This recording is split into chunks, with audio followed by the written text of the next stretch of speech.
Capitol Hill, and Ken Dilanian has the latest reaction from the Justice Department. So, Vaughn, I want to start with you. President-elect Trump thanked Gaetz on social media, but I wonder, was there an effort by Trump or the team to encourage Gaetz to do this, to withdraw from the nomination? And I wonder what this reporting of a second alleged encounter with this minor at that 2017 party, if that pushed this over the edge, changed the dynamic of things, Vaughn.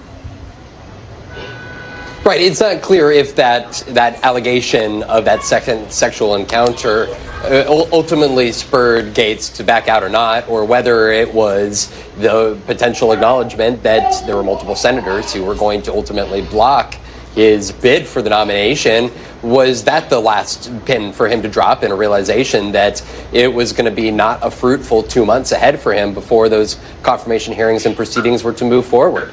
Look, for Matt Gaetz, this is, of course, was going to be an opportunity to be the lead prosecutor for the Department of Justice, a big career opportunity, you could make the case, and somebody who has been no more staunch political ally to Donald Trump than really anybody else up on Capitol Hill. But this is even a greater defeat for Donald Trump, the president-elect. It showed that there was at least part of the Senate that was willing to block his top pick for a very significant position. And for him, this is a moment in time where we are still, again, 2 months out from Inauguration Day, and still plenty of other controversial picks, from Tulsi Gabbard to Robert F. Kennedy Jr. to Pete Hegseth, who he has put forward here over the last days and are going to face that same level of scrutiny and challenges up on Capitol Hill.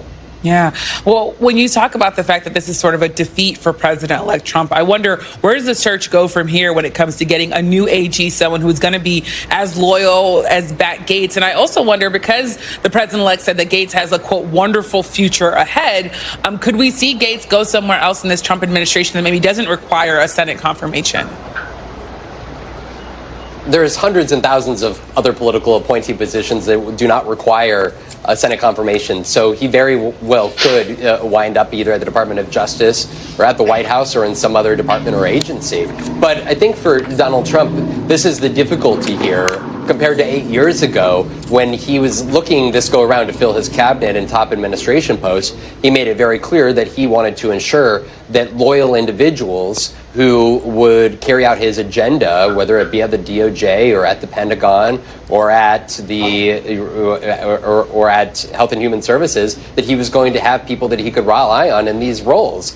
And naturally, when that is a commitment that you want these individuals who you're going to nominate to make to you, that pool of individuals becomes even smaller. And so, of course, he put forward Todd Blanche to be his deputy attorney general, and he could very well be alternatively picked to be the AG. But you also have people like Mark Paoletta, who is an attorney who has been helping out this transition process, who is not as well publicly known, may not be outwardly as bombastic, yet could also carry out the idea that the Department of Justice under a Donald Trump presidency shouldn't be this independent entity from the executive branch of the White House here. And so I think for Donald Trump, of course, it is not clear exactly who his alternative is at this time, yet we know that there is no reason to believe that he will not pick somebody who he deems to be almost just as loyal and ready to carry out this idea that they want to take out the deep state, so he calls it, inside the Department of Justice, and somebody who is willing to take on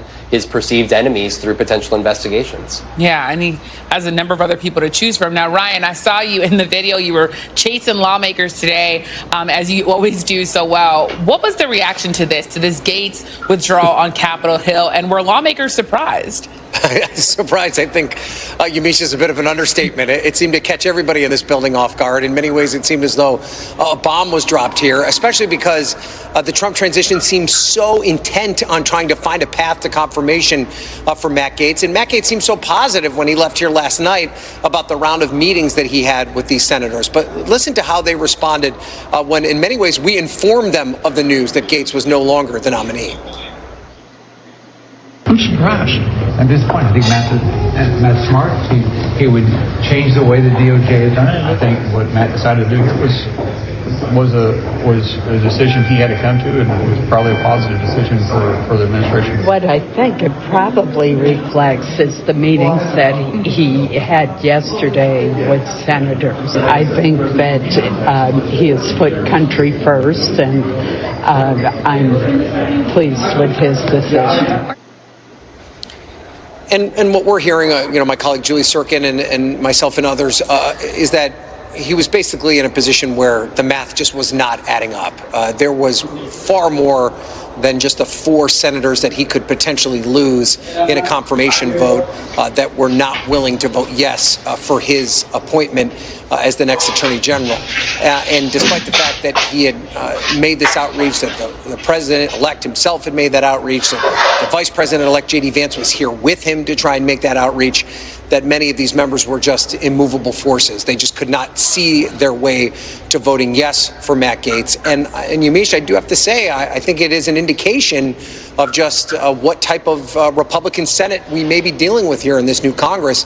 This was something that Donald Trump wanted, and at least at this stage, they were telling him no, which is an indication they may be willing to say no to him in the future as well. Yeah, definitely a window into the dynamics. Now, when I heard this news, I had this thought that sounded wild in my own head, but then we talked to the team here and other people had that same question, which is Matt Gaetz, Ryan, has already resigned from Congress. He said he doesn't intend to serve his next term, though he was reelected.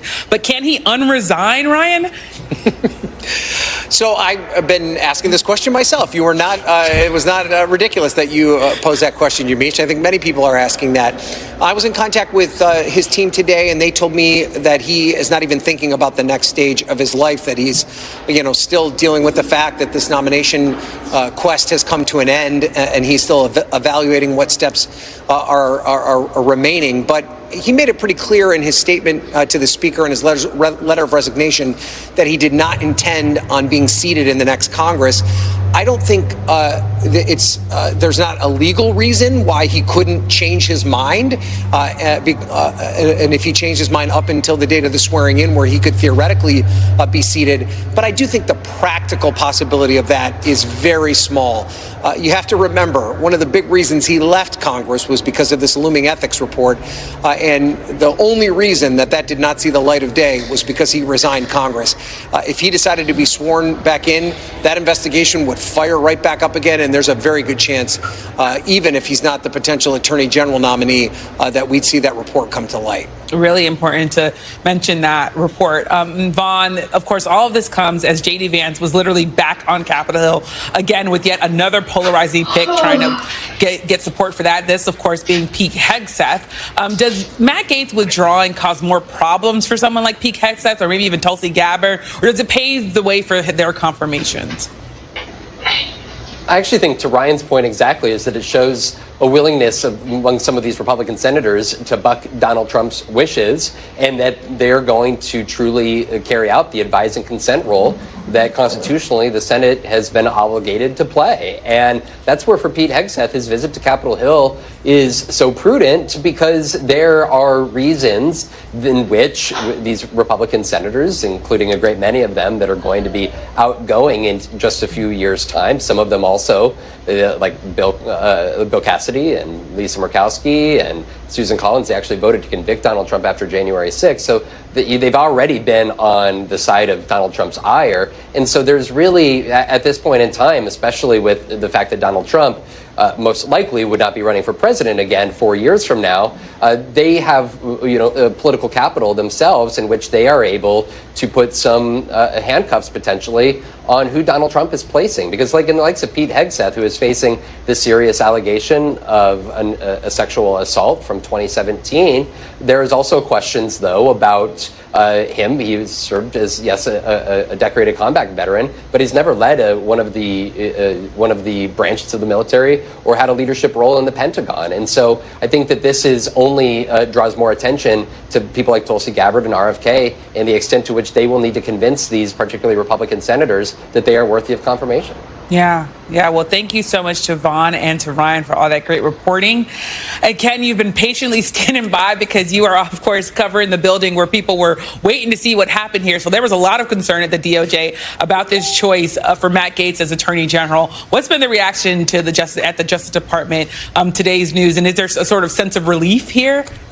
100%, Yamiche. We are getting messages expressing incredible relief. This is a great weight off the shoulders of many people over there. They were absolutely horrified by this pick, in part because the Justice Department had investigated Gaetz. There were actually prosecutors over there who built that investigative file filled with damaging information about Matt Gaetz, and they were facing the prospect that he would be their boss. And there's a whole unit that investigates sex trafficking of minors. It just was mind-boggling. But then you leave all that aside and you get the fact that he had never really practiced much law, had never had a job even remotely similar to running a large bureaucracy. The Attorney General is not only the top legal officer, he or she is a very important national security figure, receiving very sensitive intelligence that the president gets.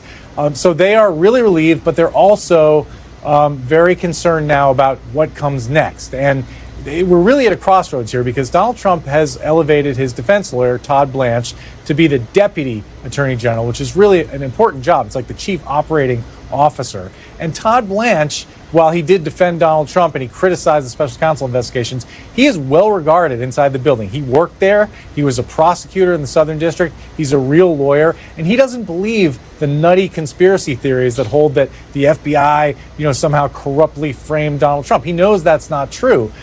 So the question is, will Donald Trump appoint someone who thinks like Todd Blanche or someone who thinks like Matt Gaetz? And there's been some names floating around that run the gamut. A guy named Mike Davis, who's advising the transition team, tweeted today, and he offered some names, one of which is Mark Paoletta, who does seem more in the Gaetz camp.